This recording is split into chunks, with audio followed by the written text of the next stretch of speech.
I was the same way back in 2020 when reels were really like taking off. And I remember being like, yeah, that's not going to be for me. Like, I'm just going to like do what works. Like, I've been successful in this. And then I tried a reel and it like went viral. Like my first reel went viral. And I was like, okay, wow. Like that was 4 million people that just saw that video that I was like against posting. I think because I don't show up to sell. It's, trust over transactions. And I feel like I've always looked at my community as an extension of my friend group. The DMs are the group chat. And so I show up to my community as that. Welcome to More to Say. I'm Amber Vins-Box, founder of LTK, the company that turned creator influence into a global economy. On this show, I sit down with the voices shaping what's next, from trailblazing creators and founders to media leaders and cultural catalysts. We talk candidly about building brands, making hard decisions, and staying relevant in a world that never stops moving. So if you want to understand where business, influence, and culture are going and how to lead the way, well, you're in the right place. Let's get into it. Earlier this month, LTK hosted our 13th annual LTK Con. This is where we bring together creators and brands and their management teams, and we get together for 3 days. This is an invitation-only conference, and so elite across each of those 3 cohorts are all in the room together. There's some really special conversations that happen in smaller groups, and so as we parse these groups off into their cohorts, there's a lot of candid conversation about what's working, what's not working, and a lot of information sharing that makes the conference what it is. So while we share it digitally, and I encourage all of our creators to listen to every digital session, a lot of value happens in these closed door rooms. So today I wanted to bring you the first of a 2-part podcast series where we're bringing creators who were at LTK Con and they're sharing more about what they heard, what they learned, what's working for their businesses, what's not, and a bit of encouragement for all of us who are a part of this industry. Today, I'm going to start with 2 champions at LTK. These are women who were both very early to winning 1 million followers on the LTK platform. We have Brittany of Loverly Gray, and we have Jen from Sister Studio. No doubt you have come across their content across social media platforms, across LTK. These women, while their businesses are similar in the fact that their communities are beyond 1 million followers on LTK, the fact that they have grown their video production year over year tremendously on the LTK platform, and they're each driving sales to over 100 retailers, their businesses are run very differently. So I wanted you to have the opportunity to hear from both Jen and from Brittany on what's working for them in their businesses. Stay tuned with us because next week we have part 2 of this series. We have Hayden Cohen, who no doubtedly you have seen and laughed about on Instagram or social media. He is the aspiring real housewife of Instagram. And we have Liliana Vasquez, who is an Emmy award-winning really host and journalist who's been in the industry for a very long time. We were excited to have her as our host of LTK Con. She's a woman who has been in this space for over a decade and has just recently built a tremendous community on LTK. So we have 4 unique perspectives, all succeeding in this space. This will be a really exciting series, and I'm so glad you're here today.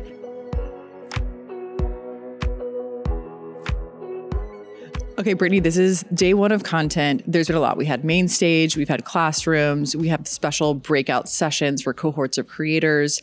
What was going on in your room in the debrief? What are people talking about? So it was really fun. Up in like the platinum area, we were talking about, we kind of pulled all the chairs aside and like circled up, and we're just started having like really raw, authentic content, which I think people really loved. 'Cause just one thing you always talk about is like, get advice from other people that like while you're here, pick people's brains. And we were talking like one thing that people kept bringing up was just like social views and being worried, like links not being seen. And we just were like, if you can let that go and like, remember that you've created this community in LTK, like they are where your shoppers are. It's so hard sometimes, I think, because we're just trained to care about some of these metrics and numbers. But we were really getting like raw and honest, and people were giving really great advice. So there was a lot of good conversation happening. Yeah. It's such an important topic because these platforms, I mean, they're trained to psychologically addict us. Right. If you watch documentaries about the founders or presidents and all of this of technology companies that we all use, they don't let their children use the products that they have in market. And it's because what it does to you psychologically. But what it's done is train us that our value is based on a certain metric. And then we're also benchmarking of a metric of when the platform was engineered entirely differently. It's been within the last 2 years easily that I think it was Adam Mosseri came out and said, hey, followers are a signal. The other way to read that message, and by the way, he said other signals are like following, saving, sharing, commenting, all that. So when you put following in a bucket of other passive things, and you say that's what it is now, he is telling the market following does not matter any more than anything else. Right. And we are not a platform that really honors your desire to follow someone. Yeah. And now every surface is filled with recommended content. Don't get me started. It desensitizes you to seeing tons of ads, right? It's an advertising platform. So how would you desensitize someone? Show them a bunch of things they weren't expecting to see. Totally. And then it's going to be easier to drop that in. So if you know how the game's being played as a creator, I know it's easier said than done, but like on paper, this is what's happening. Right. So it shouldn't be shocking that reach is going to be wild and all over the place. Yeah. But I was thinking the other day, my reach is much smaller than yours. I think you have 1.3 million right now on the LTK app alone. Yep. That's not even mentioning the millions across all of your other socials. Mine is much smaller than that. Mine's like less than 100,000 on LTK. But I'm like, you know what? If 1,000 people see my content, 1,000 people is a lot of people, actually. When you think about like the humanity of this, it's a huge reach. And imagine having conversations with each of those people or like standing on a stage talking. That's basically 3 times the size of the conference today that you have a stage and you're talking to someone. Yeah. So these numbers really matter. It's crazy. I've like told some of the girls on my team in the past, they'll like bring up a metric and they're like, oh, but it was only like XYZ. And I'm like, that's more people in this city than... that's still a ton of eyeballs. Or if we really were to line up 10,000 people, like that's kind of scary. Yeah. But if all of those people are clicking and potentially buying and they're gaining your trust, like it doesn't like 10,000 is a great number and anything else than that is wonderful too. Oh, for sure. And it's, there are creators who have really efficiently moved their audiences off of social and into a safe place. Yeah. The analogy that I gave earlier today was you've been using a buggy to drive your business and we built a car and it's like meant for you to get places. And some people are still like, but my buggy, like it used to go faster. And you're like, leave the buggy, literally ditch the buggy or let your assistant be in the buggy and do the thing the buggy does. And like, we are in a car now. And so you can walk away from it. And we've been building the car for a long time in this instance to do what we're supposed to do, but it is emotional. People get tethered to it. I had a blog. I know your blog is still up and running. For me, it didn't make sense for mine. And so I did close mine down and I moved on to other platforms where consumers are. Things change in our industry. Change is really hard for us as creatives because we like to have the process down, the things that we're doing, the tools we're using. It feels like once you get those things down, then it's like, actually, now you need to do carousels, or actually now you need to do carousels and reels. I was the same way back in 2020 when reels were really like taking off. And I remember being like, yeah, that's not going to be for me. Like, I'm just going to like do what works. Like I've been successful in this. And then I tried a reel and it like went viral. Like my first reel went viral and I was like, okay, wow. Like that was 4 million people that just saw that video that I was like against posting. And so then one thing I always think about too is like, what if we just tried something? If it doesn't work, like we post so much content, like that is going to be buried in a week and you won't even be thinking about it. No one will be thinking. Yeah. Like, so just try it and like play around and see what works best for you. And you've actually done that a lot this year. So you guys have changed up quite a bit. So you've gained 130,000 followers just this year. Yeah. That's quite a few people. How are you compelling people to come join your community on LTK? I think I'm still just training them to shop. Like every single one of my reels or any caption that's on Instagram, there's a paragraph at the bottom that says, don't forget to follow me in the LTK apps. And it tells them how to find me. Search my name at Leverly Gray. And I break it down, and that's in every single caption. So for the people who are looking for that keyword, but they're like, oh man, I didn't get that, but I really want the item right now. They can see this is how I go find it. I think it's so important to just continuously train your audience to what is LTK? How do I get to it? We even publish a lot in our email, on the blog, and it's just constantly linking back and telling people to shop. So I think new faces are coming because I'm just constantly telling them, go to LTK. No, which is what you really have to do is train them. And Yasmina today on stage said that. I think there's somewhat of a similar question. She was like, they know. She was like, I don't ever confuse them. She was like, I'm not ever sending them here, there, elsewhere. They know if they want it, that is the place. Totally. Which is smart. You give people one option, they choose one option. If you give them 10 options, they really don't know which one to choose. They don't know what to do. I used to work in a retail store and I used to sell boots, and they were like, Amber, if you give them 3 boots, they will put one on hold and leave. If you give them 2 boots, they will buy 1. And better if you're just like, this is the one for you. Let me help you make your choice. But that applies here. Okay, I have a question, because in person, and you can probably tell the podcast too, you're very cool, calm, and collected. Do not strike as a stressed out person. But this year, you have actually driven sales to over 300 brands. You're posting 30 times a day. Your video volume's up 358%. And I'm just like, so there must be such intense organization behind your business. Can you pull the covers back a little bit on that? Yeah. So it's interesting because when I record content, I take a video of the content. If I'm also wanting to do a talking portion of the content, I'll do just a video, no talking, a video talking, explaining the outfit. And then I always take a static picture of the outfit. And so when I go to upload a reel in LTK, I'll do the whole reel video. That is what I'm linking back to so they can get all the links, all the outfits. But then I post supplemental content in the LTK app. So all of those outfits get an individual post.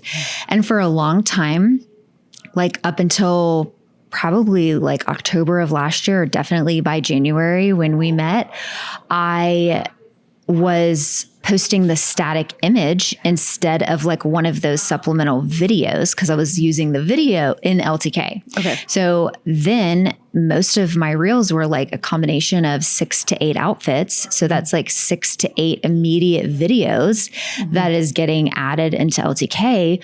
But as you've talked about and proven, video content is what people want to see. So even on the ones where maybe wasn't talking, they were just getting a better view of that outfit because it wasn't shortened with all the links, all the supplemental things that they could find. That was just immediately jumping my video content. And it was really no extra lift because it was something I've been doing for 2 years. We just started serving the content differently.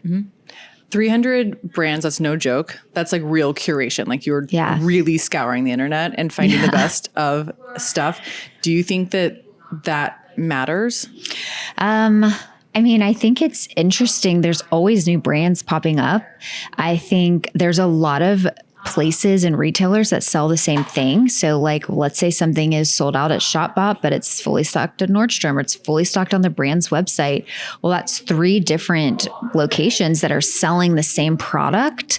And I'm just giving my community an option of where to shop from. Somebody might have a Nordstrom card, so they were I'm only buying from Nordstrom. Other people might be I don't care if I buy it from Saks. I just want the dress. Right. So I think that could be a cross of the same item being linked across multiple platforms, and then the consumer gets to pick where they want to purchase it from. I have a team of 13 behind the scenes who are helping me curate, who are ordering product for me to test out. And if it's something that I'm loving, I want to share it with my audience. So there's a lot of hey, I really like this brand. Let's try it out. And I mean, like Quince is like the next good. up and coming big thing. So I think there's like, we are the ones testing it all out, and then it's just exploding from there. Yeah. It's, we've been introducing a lot more of like gifting products, product seeding within the platform. And it's interesting because historically I've thought about gifting as like you move into an echelon of being a paid influencer. And so gifting is irrelevant. But I really believe the relevance is in trying the new products. Like you said, like if Quince is going to send you a sweater, or for example, we used a gift card that we got at the conference last year and got Baxter this beautiful leather jacket. He got so many compliments. It's so funny. He got stopped in New York and someone was like, "Are you a celebrity?" I was like, "No, just really well dressed." And that jacket's like $200. Believe it or not. It's amazing. Honestly, we ordered like a ton of fall stuff for him from Quince. Right. It's so well priced. But I think that like that product seeding becomes really valuable because it is your kind of parlay into like testing to see if you're going to like something. Totally. And that's like one way I used to run my business back in the day. Like when I was first starting out, I would order product from a retailer that I like potentially wanted to work with. And I would like start creating content with it, show multiple ways to wear it, get on their radar. Cause it was like, hey, I'm clearly like really in love with what you're showing me. I believe in your product. Let's work together. Let's make this organic story even better for you and me by getting paid and getting more eyes in front of your things. So I think it's just really beautiful the way that like some of this organic gifting has come into play now. Yeah. With your coaching that you're now doing, what are some things that you find yourself repeating to your students? Constantly telling every single one of them to create a vision for your brand. Also, create a list of core values. And that can be as simple as just like writing out a bunch of words. You could even ask ChatGPT for like, pick me 20 words that go with whatever, and then narrowing down to 5 and truly like standing behind those things. And that really gives you a lens to make decisions.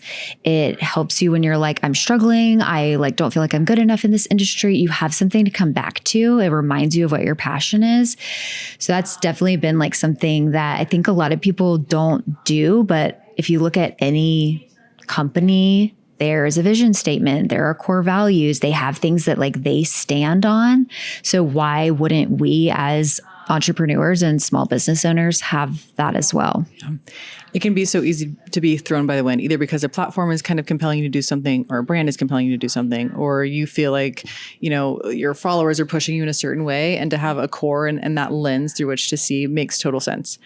One of the things that we talked about today was just trust relationship development, and how community is obviously so important, which is different than audience. Like audience is everyone that sees you. Community, people who are like return visitors. You have like a longer lifetime value with that customer. And then there's like the people that you're like really connecting with. I'm curious for you, 1.3 million on LTK alone have decided that they want to be connected to you. Like, what do you think, or like what sort of tools are you using to draw them in and then retain and nurture them? I feel very lucky that early on I created a community. I've been doing this since before Instagram stories was a thing, and then we're getting on stories and trying to figure out like, what does that look like? And I really started cultivating my community back then and building their trust. And so then as I've grown, as apps have grown, as LTK has grown, I've just been able to kind of like move those people into like the next place where we're going to continue to stay involved.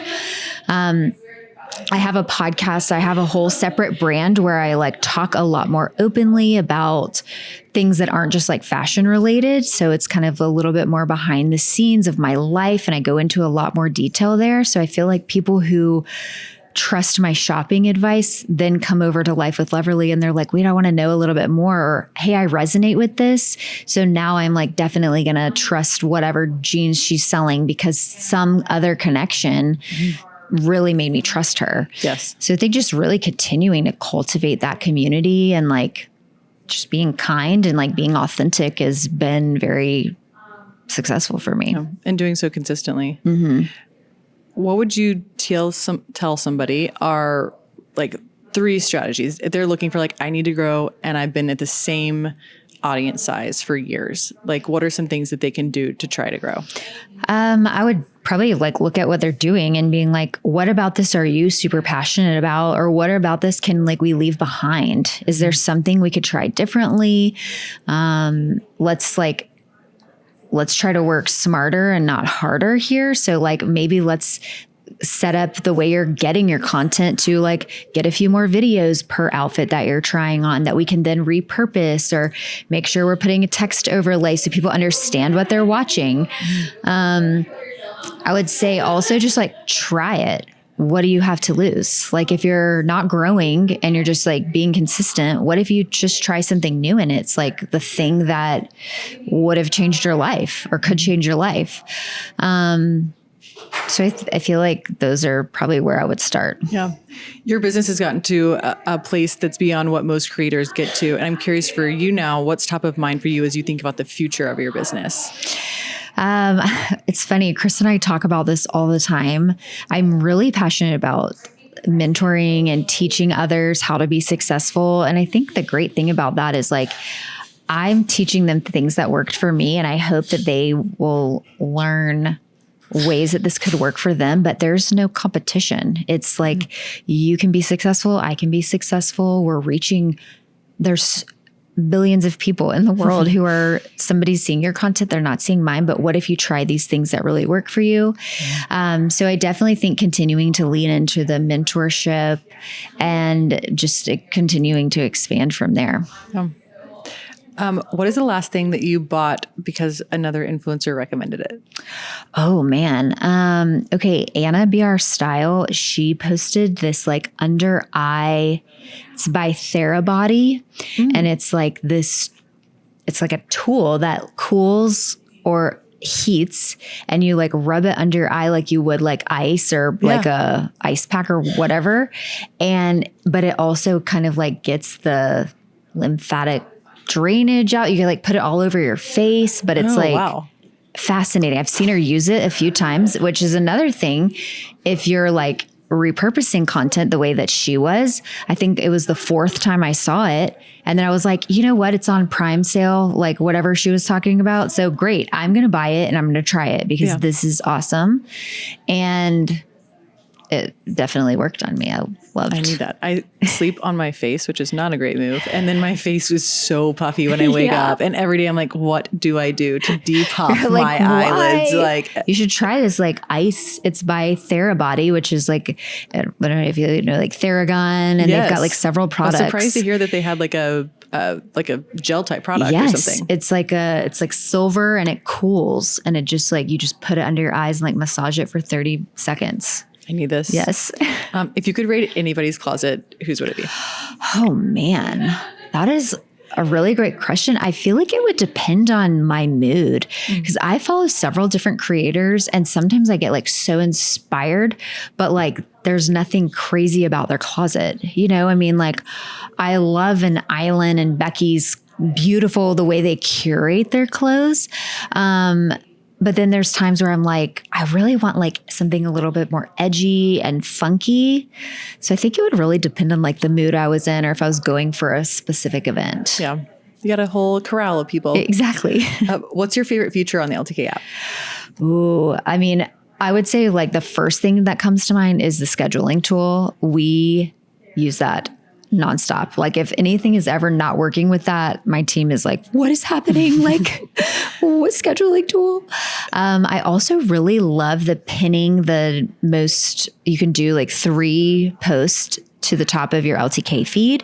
I think this is a great feature for somebody like me who's posting a lot in LTK, but I want to give the people who come over from social a place to find what they came over for. And a lot of times it's my most recent reel.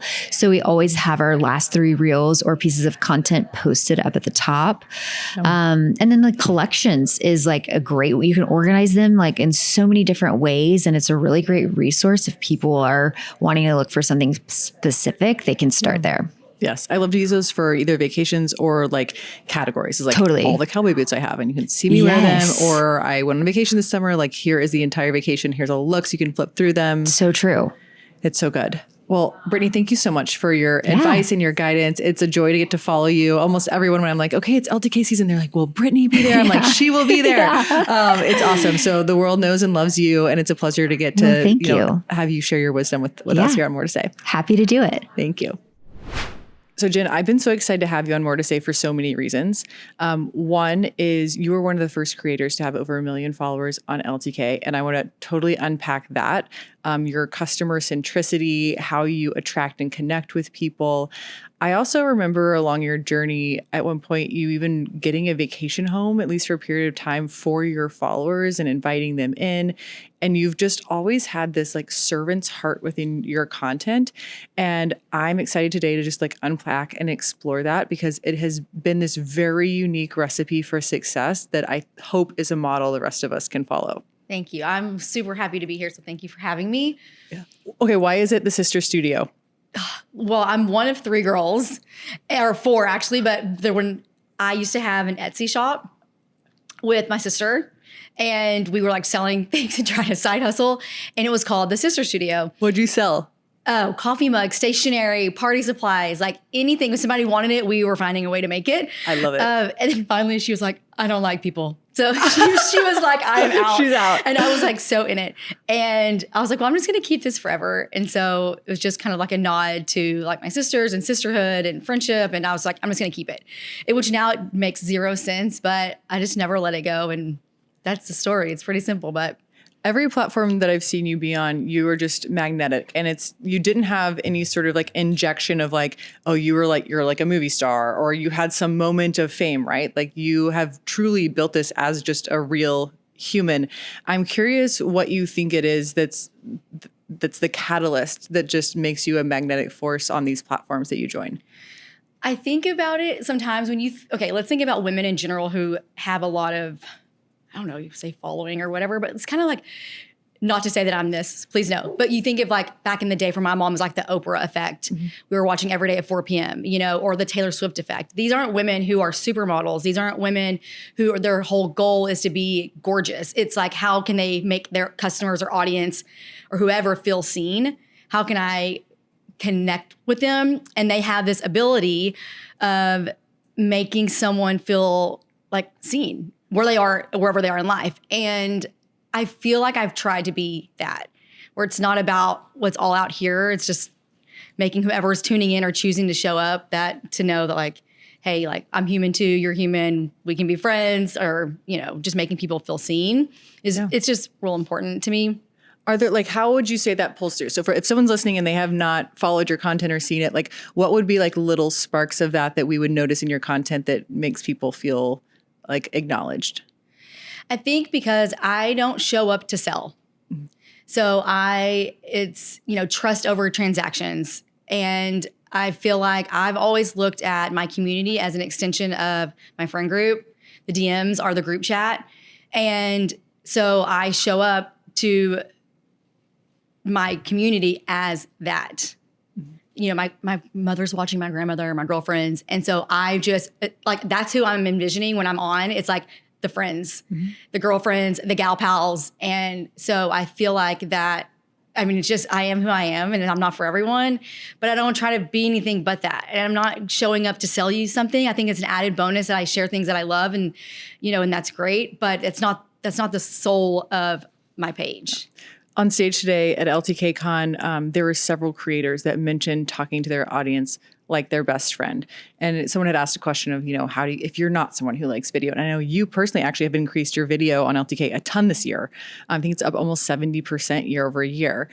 So we'll get to your kind of video coaching in a second, but that was just something that you've echoed, is talking to your community the same way that you would your best friend group. Yes. When stories first came, was it 2016 maybe? I was like, heck yes. Hello. Like I'm super talky anyways, like sometimes not in a good way. And so I feel like I've always tried to like take advantage of the video connection. It's like FaceTiming your friends.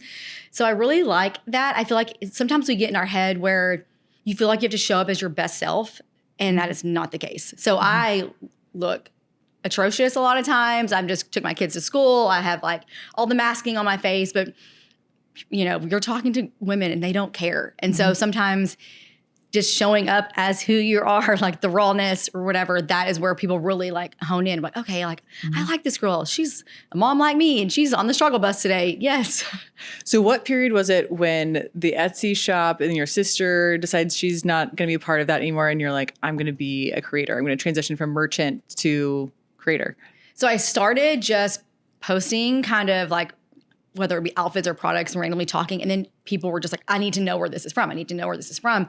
And back in the day, when I worked in a corporate office, I showed up, the first thing I did, cupcakes and cashmere or Kindy every day. Emily Schumann. I honed in looking at everything they were doing. Back then they couldn't link. So I don't think I could afford what they were selling or showing us.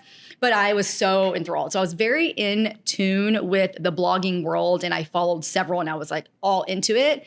And so I think I kind of had that in top of mind anyways, where like I had followers on this little Instagram page that we had created for that. And so I was like, well, I'm just going to kind of shift and see if it sticks. And then it did. And then it just, kind of kept growing. But So what year was that? 13 maybe. I mean, this is a long this is time like ago. early days. I too followed Kindy and Emily Schumann with her cupcakes and cashmere, and she's still done on the path. And so with Kindy as well, those are fun throwbacks. And then, so you have now actually returned to merchanthood with Life in Lilac in 2021. Tell us about that. So it's so scary thinking about an influencer doing a brand. And you see, it's not for everyone and it's so much harder than you ever think it will be. But I really, really, really wanted a way to connect with people. I have this large community and a lot of people, they're never there to buy anything. They're just there to be like, Jen, what are you doing today? They don't care about anything that I'm wearing, any makeup that I'm putting on my face. And so I was like, well, how can I have a connection with those women? Mm-hmm. And so I wanted to tap into a product that it wasn't about how tall you are or what size you're wearing and how can we connect on a way that's not that. And so that's how we kind of started dabbling into home fragrances and candles and room sprays. And it's been hard, but probably the best decision I have made. Oh my goodness. Like I feel like it all kind of came full circle because I started off trying to create products for people and they're, whatever. And then now kind of here we are and I don't know. Well, what is Life in Lilac? So it is a home fragrance brand. We have candles, the best in the entire world, and I'm biased and it's fine. But we have candles and home sprays. We have perfume rollers, diffusers, and all different scents and options, and they're gorgeous. And I'm so passionate about it. What does Life in Lilac mean? So in the beginning, we wanted to create something that was signature. Like you think of other brands that have like, whatever, it's like a logo or a color, or even think of like Capri Blue, And so the meaning of that flower, there's a lot of like friendship and connection like tied to that. So then I was like, let's just do that. And we started off with doing like lilac jars. And that was kind of like our signature, and it still is. And then we've kind of expanded. And so just wanted something that was familiar, that was special. And so that's what we went with. So what have you learned now, you've been on the creator side, had a tremendous success, now expanding on the retailer side. You have a whole new perspective now that I know you have done it before, but gosh, so much has changed about retailing over that period. One thing stays true, and it's customers matter most. And that is whatever you are doing. If you want to have longevity, I feel whether you're a creator, whether you're a brand, like the customers matter most. And so we listen, we take advice, we get feedback, we send them flowers if we need to ask them, can you walk us through why that didn't work? Or, whatever it is. And so we care. And I think that sometimes is like the recipe of success is like, you really just have to care. And I do deeply, whether it's a sister studio or Life in Lilac, and our customers are the center of that. Okay. I'm trying to imagine your day, because you're married and you have children and you have Life in Lilac and you have Sister Studio. And I'm like, where is all this happening and who's doing it? So, okay, for the Sister Studio, we're a very lean team, very intentionally lean. And my husband is not involved with it at all. He's still like, what's a link? Like he says he's out of that, which is great. But he's more heavily involved in Life in Lilac and overseeing a bunch of that. And he's great at that. We have a much larger team over there because we have to have production and we have to have shipping. We have to have customer service. Mm-hmm. But because we're very very passionate about hiring. And I say this a lot when you hire for whatever it is, like 1 + 1 should equal 3. And I feel like we are 1 + 1 = 4. And so when you're able to, it's not always easy, but hire people who are passionate about and are willing to show up and work, and you're able to accomplish a lot more with fewer people and fewer hours. And so thank the Lord that we have been able to do that. So that helps a lot. So I'm able to, because I never want the sister studio to go away. Like, I don't want that to go away. And I don't ever foresee that happening. But so it's like this trying to blend two worlds. And I don't want Life and Lilac to be the center of the sister studio. I really want two separate, successful entities. Yes. And so I feel like I'm doing a decent job at that. But, every day it's trying to figure that out too. So I'm sure there's a bunch of people listening being like, yes, I too want one person who is so dedicated, enthusiastic, brings my whatever my business is ahead. How do you vet for that? Where do you find that person? How do you hire them? It's not easy. I think a lot of times maybe it's like someone who someone type situation, or someone that you've kind of seen from afar. I think for hiring, we've almost done this a lot, where you bring someone in on a small term basis. Let's have a trial period. Let's go on a few dates and let's try this for 6 months. And I don't even know if this position, maybe we know for sure that we'll need, like, let's just see, like, this is what we're thinking and let's see. And that's been a blessing, where there's been times where they're like, oh, it's not what I thought. And I'm like, oh, it's not what I thought. Nope, there's zero hard feelings. That is like something that I will probably forever do, is like, let's start this on a trial basis. And I don't know, that doesn't work for all career paths, but for us, it does. And then I'm not a micromanager, and giving people to be successful in their own way and trusting. And I'm like kind of psychotic about the way I want things done. And so I handle a lot of things, but where I'm not good, I'm hiring you because I'm not good at that. Like, I'm not the most organized. I need you to be organized for me. And I trust that that's a skill that you have that I don't. So you show me how you want to do that. Right. And when you let people be successful at what what they can bring to the table, they're more excited about their job. They feel less stressed about their job. And so we hire someone for something that we're trusting that they can do, and we let them do it on their terms for the most part. And I feel like that's helped a lot. Yeah. Okay. Rewind back to the vacation home story. Tell us that. So years ago, I teamed up with somebody who owns homes in Broken Bow. Are you familiar with? Yes. Okay. And they were like, would you want to give away a stay? We have these beautiful cabins. And I was like, okay, sure. So I was like, hey guys, like, there's this company, so-and-so brand in Broken Bow. They have all these beautiful homes and they're willing to gift a stay to one of you. And I was like, go follow them, or whatever the criteria was. I had never seen more messages and emails about how much families were like, you don't understand. We've never taken a family vacation. You don't understand. Like, and I could get emotional thinking about it. I would give anything to be able to give this experience to my kids. And I didn't realize, like, when we grew up, I don't ever remember going on a vacation. I think we went to Turner Falls once. Like, that wasn't something that we did as a family. It didn't affect my childhood at all. But anyways, but I'm sure my mom maybe felt that same way. I just wasn't aware. And it just never left my heart. No. And so I kind of prayed about it. I was like, there's any way that we could somehow have something that we could just gift to families who also are just want to have that experience with their kids, or just trying to make memories. And it just kind of like kept it on the prayer list. And then finally we were able to find a place that we could we were able to afford. We had to flip it a little bit. We had to, do renovations, but I was like, hey, this can check the boxes where it's going to be feasible for us.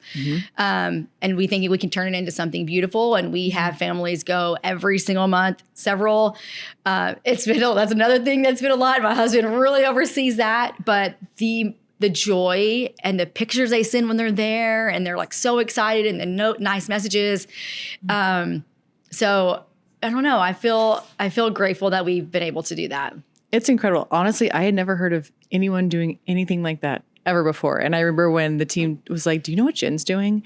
I was like, that is radical and wild, and just shows your heart. And honestly, it pulls through to the connection that you, like, the genuine love you have for all the people who are there. I wanted to really highlight that on this podcast, because I think it is inspiring to me. I think it can be inspiring to a lot of people, of like, how do you bring joy to others, like truly, like sacrificially? Thank you. Yeah, pretty incredible. I'm glad he's managing it, not you. I'm tapped out. Oh man, all the things. I'm just imagining like the toilet's broken, Yeah. all the It messages happens. you It get. And happens, it's, yes. you're like, But they're always like, does she have, like they'll ask Kyle, she's going to have like the candles there, right? Because we want to smell all of it. He's like, yes. they will be there. Don't burn the cabin down. Yes. Oh my gosh. That is so wild. Yes. And for both those. Thank you so much. Thank you so much. Thank you. Okay, you've lived it all, Jen. Like you've been doing this for a really long time now. And like we said, you've grown this huge audience that's super engaged across so many platforms and been able to expand. What advice do you have? What road bumps that can we help other people miss whenever they're building? Let's start first with a creator business. And I should back up too that, LTK has launched, accelerator programs, LTKU programs, like to help educate students who want to move into this career path, but don't have mentors in that space. I think this could be so useful for them as well.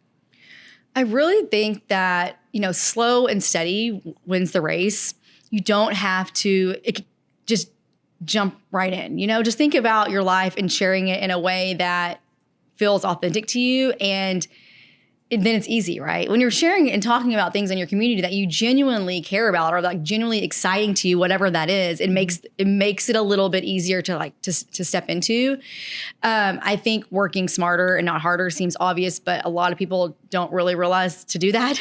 So practically, what does that mean for them?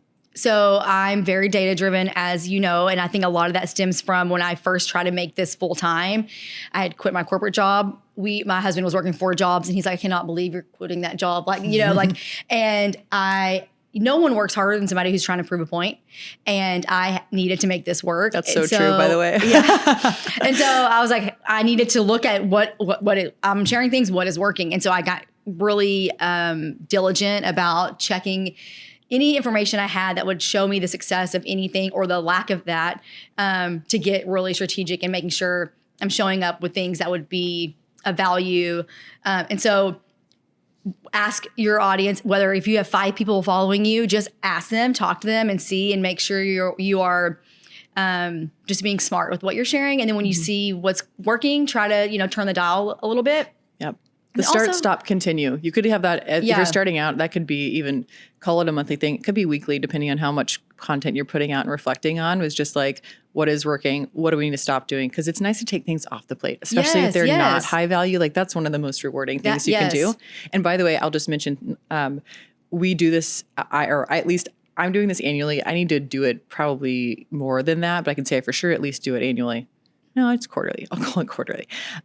Look at my meeting schedule and say, does this still make sense? Because we might have, for example, been like working really hard on this certain project and it required a lot of design time. And so I'm in all these design reviews that are just set up weekly check-ins.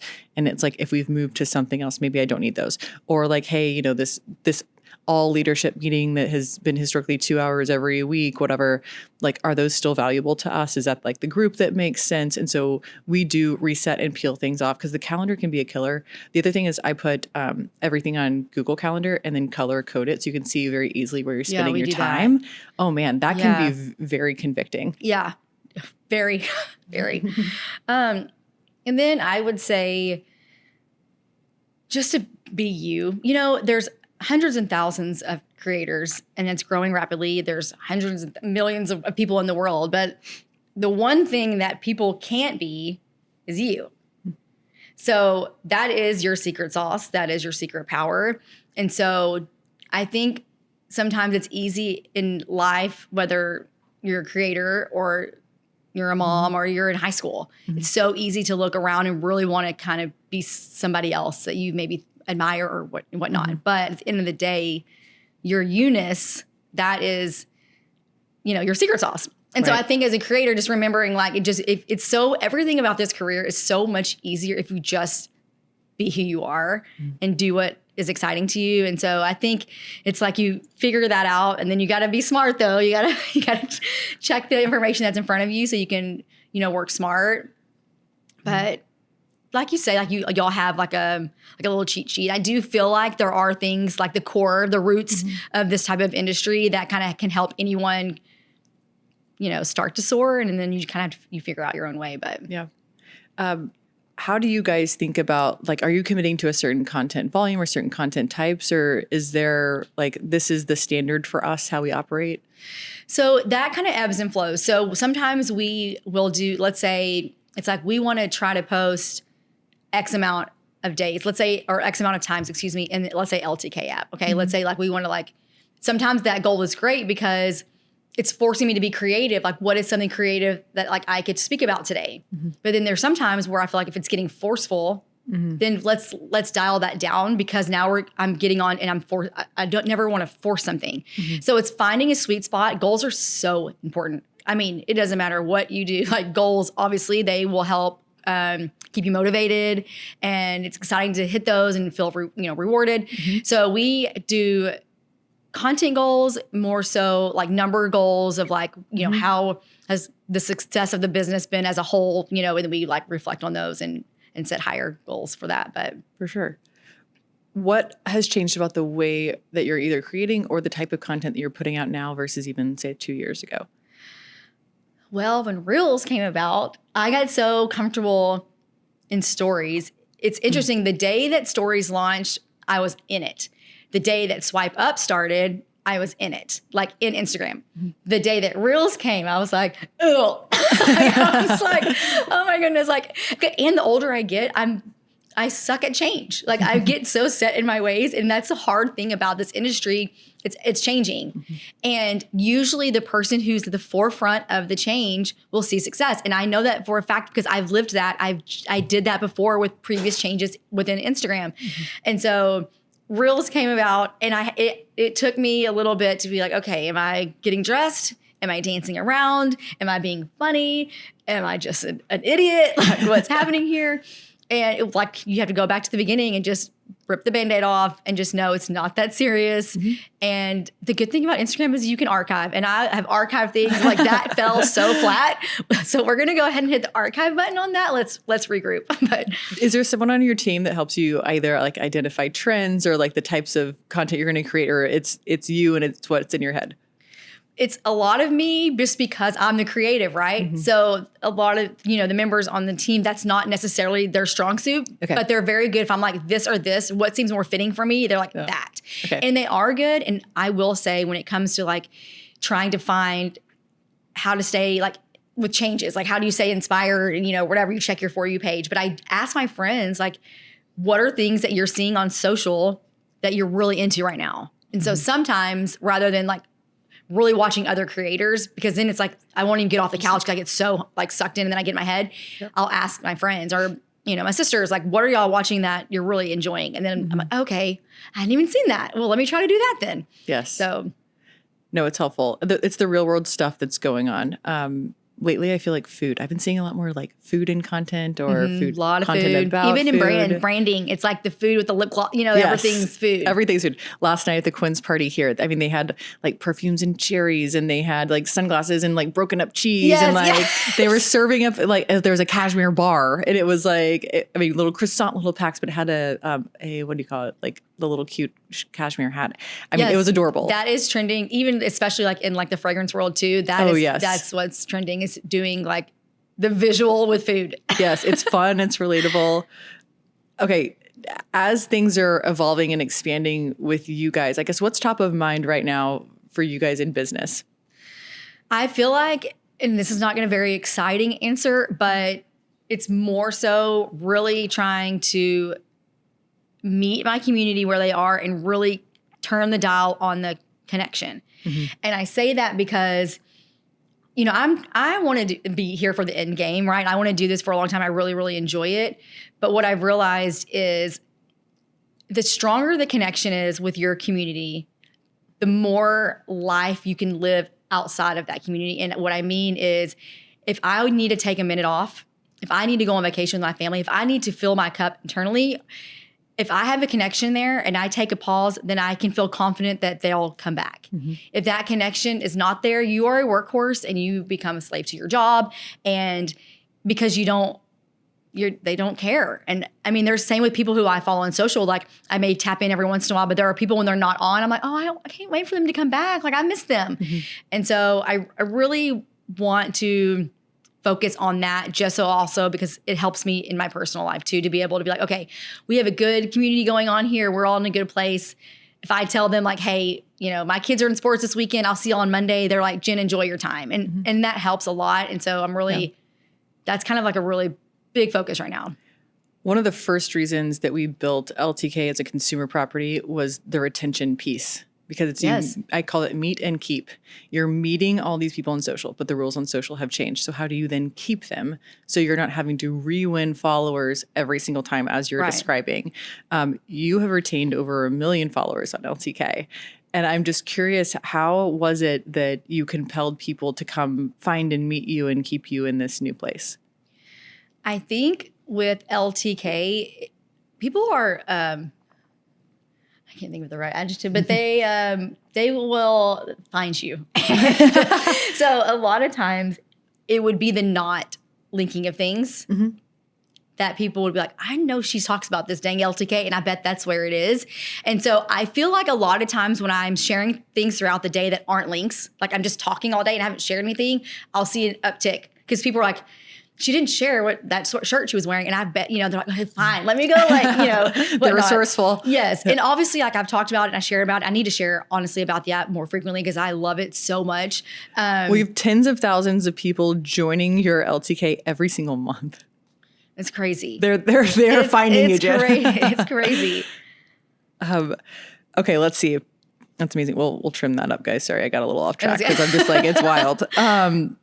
Okay, what's the last thing that you bought because a creator recommended it? Well, yesterday, you may have seen it, maybe you haven't, but a bunch of the women here are wearing this gold, it's like count your steps and it's a clock. It's like I've not seen it. It's a watch and it counts your steps, but it's gold and it's very chic and it's $30 on Amazon. And after like the fourth person, like, did somebody do an ad for this watch brand? And I'm sure somebody shared it and then it kind of trickled, but they're all wearing it. And I ordered it last night. But it's just gold, and it just is like tells the time, and it just tracks your steps. Oh, that's fun. And I'll be wearing that less tomorrow. Invasive. Then it's not like pinging you and like vibrating really you and all this stuff. Chic step counter. I love that. It's like, okay. What's one piece of advice that you would give to your younger self? Not to be so focused on moving the mountains and the big, huge wins. There's so much sweetness in the in-between. And you learn a lot in the in-between. You build character in the in-between. Small wins are still wins. 1% better is still better. And sometimes I feel like even in the beginning of this, I still get like this, very goal-driven and goal-oriented, getting so focused on the big wins and not really enjoying the journey. The journey. Yep. Speaking of big wins, is there a pinch me moment that you've had as a creator? There's several that come to mind. The very first one ever, there's two in the very beginning. The first one ever when I felt like, oh my gosh, this is so interesting is I went to Fashion Week for the first time. I had no business being there, literally no business being there. But I think I got invited to an LTK thing and I was like, oh my goodness, I'm going. And I get there, I was so green and new. And the creators I met there were like, Jen, I have to take a picture of you. My friends are obsessed with you. Jen, my mom was obsessed with you. I was like, are they serious? I'm the least fun person. I love high energy and friends because I'm not that. And so I love all my friends are so fun. I always say I'm the not fun one. But I was like, what? I was like, this is so interesting. That people were, anyway. So that was a really big one in the very beginning. And then one time I got asked to do this Abercrombie collection. This may have been 2019. I don't know. That's huge. They were, I was like, okay, this is so exciting. I really didn't understand. I was like, okay, great. And they're like, do you want to have a meet and greet? Can you come to Houston at the Galleria or whatever? And I said, well, sure. In my mind, I thought it was going to be their staff. Yeah. Just to tell your audience to see if they want to come. And I was like, hey, if anyone lives in Houston and wants to come to the Galleria, I took my kids. We come trucking into the mall and there's hundreds of people. And I'm like, what is going on here? And then someone from the Abercrombie was like, Jen, that's for you. The line is starting here for the store. And I was like, wow, what? Oh my God, I should have worn a better outfit. I had no idea. And I was like, my husband was like, this is insane. I think I cried that night. I was like, I cannot believe this. And then it's just incredible. Little things like that. And Creator of the Year last year that was really special to me because I had no idea. And it's the things like that, even with the one that sticks with me with the Abercrombie, because I had no idea. And so when something is happens into you that you really don't expect. It's really sweet. And so like even, last year with the creator of the year, the what? Yeah. I'm sorry, what? No, it is incredible. You definitely earned that entirely. Thank you. It's fun to watch you succeed. I think your heart is so inspiring, and there's so much that we can take from this and from you. And just to see a person who's doing and behaving this way to have such tremendous success. Like I said, it's so unique in the industry. And so thank you for sharing your story and how you approach everything. It's been wonderful. Thank you. Thanks, Jen. You can listen to More to Say on Apple Podcasts, Spotify, or wherever you get your podcasts. And I'd love to hear from you. Share your comments and questions in the reviews section, or you can reach me at Amber Vinsbox on LTK, Instagram, or LinkedIn.